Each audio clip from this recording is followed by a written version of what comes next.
ज्यादा गई थोड़ी रही थोड़ी भी नित जाए, एक पल के कारण कलंक ना लग जाए। ये एक ऐसा दोहा है जिसने एक साथ कई लोगों के जीवन को बदल दिया। राजा को बदल दिया, गुरु को बदल दिया, राजकुमार को बदल दिया और राजकुमारी को भी बदल दिया। हुआ यूं कि एक राजा अपने जीवन को यानी राजधर्म को छोड़कर वानप्रस्थ में जाने की तैयारी में था। तो उसने सोचा कि चलो इस मौके को थोड़ा भव्य बनाया जाए और एक आयोजन किया जाए। उस आयोजन के बाद मैं घोषणा कर दूंगा कि मैं ये राजपाट अपने पुत्र को देकर वानप्रस्थ को जा रहा हूं। उसने दूर दूर के राजा राजकुमारों को बुलाया, अपने गुरुजी को भी बुलाया और सभा जो कार्य आयोजन था वो तैयार हो गया। उसने अपने राज्य की सबसे मशहूर नर्तकी को भी बुलाया। जैसे ही कार्यक्रम शुरू हुआ तो राजा ने कुछ मोहरें अपने गुरुजी को भी दे दी ताकि समय समय पर नर्तकी के नृत्य को देखते हुए कुछ लुटाते चलें ताकि कार्यक्रम की शोभा बढ़ती जाए। पूरी रात कार्यक्रम अच्छा चला। जैसे ही ब्रह्म मुहूर्त आया तो उस नर्तकी ने महसूस किया कि जो तबला वादक है वो थोड़ा ऊँग रहा है। तो उसने इशारे में नाचते नाचते एक दोहा बोला। दोहा था कि ज्यादा गई थोड़ी रही थोड़ी भी नित जाए, एक पल के कारण कलंक ना लग जाए। उसका इशारा था तबलची के ऊपर कि पूरी रात तुमने अच्छा तबला बजाया और अब जब थोड़ी सी रात रह गई है उसमें तुम ऊँग रहे हो, इसके कारण ऐसा ना हो कि अपने इस पूरे कार्यक्रम के ऊपर कलंक लग जाए कि ये कार्यक्रम अच्छा नहीं हुआ। जैसे ही उस तबला वादक ने इस दोहे को सुना वो संभल गया, लेकिन उसी समय पता नहीं क्या हुआ कि जो गुरुजी थे उन्होंने अपनी सारी मुद्राएं नर्तकी के पास लुटा दी और उठ के जाने लगे।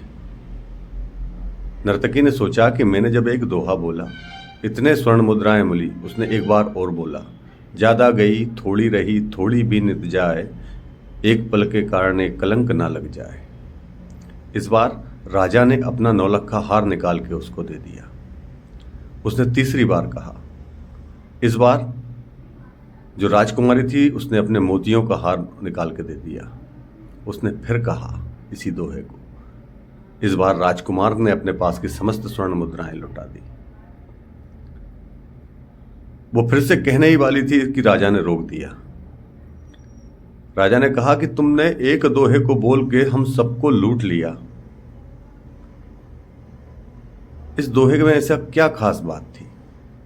दोहा एक ही था, बोला गया था किसके लिए? तबलची के लिए। लेकिन जिसने सुना उसने हर बार उसका अर्थ अपने ऊपर लिया। गुरुजी ने जब इस दोहे को सुना तो उनको लगा कि सारा जीवन इस भोग वासना से दूर, नृत्य आदि से दूर मैं जंगलों में रहकर ईश्वर की तपस्या कर रहा था। अब जब मेरा अंतिम समय आ रहा है तो मैं कहाँ इन भोग विलासों में पड़ गया हूँ। इसलिए गुरुजी ने अपनी सारी स्वर्ण मुद्राएं देकर और जाने की तैयारी कर ली। राजा ने क्या इसलिए उसको दान दे दिया? क्यों? क्योंकि राजा ने कहा कि पूरा जीवन मैंने राज कर लिया है, अब जब मेरे पुत्र को राज देने का समय आया और मैं राज से अभी भी चिपका बैठा हूं।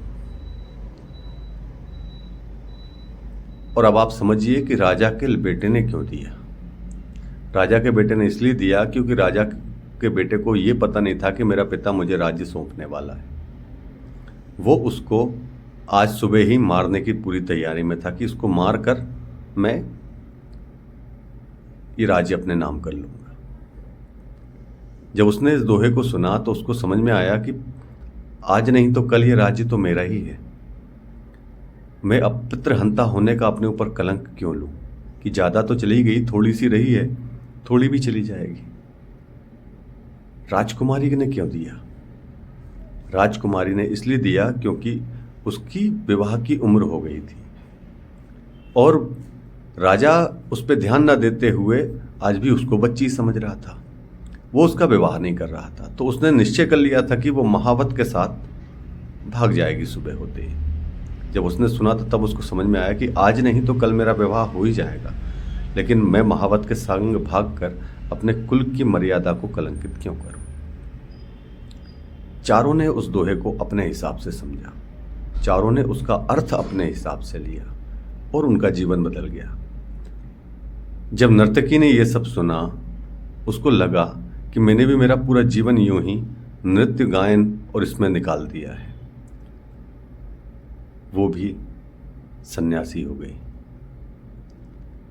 शिक्षा, इस पूरी कहानी से आपको क्या शिक्षा मिलती है? यही कि हम कभी कभी कुछ निर्णय ऐसे ले लेते हैं जिनका वास्तविकता में कोई अर्थ नहीं होता है। अगर थोड़ा धैर्य रख लिया जाए तो जो चीज़ के लिए आप कर रहे हो वो चीज़ आपको प्राप्त हो ही जाएगी। जब राजा ने ये सब सुना तो उसने तुरंत बेटी का विवाह, वहाँ राजा जितने आए थे उनमें से पूछा कि जिसको तुम्हें वरमाला डालनी है उसको डाल दो। राजा और अपने बेटे का तुरंत राज तिलक किया और स्वयं जो था वो अपने गुरुजी के साथ वानप्रस्थ को चला गया।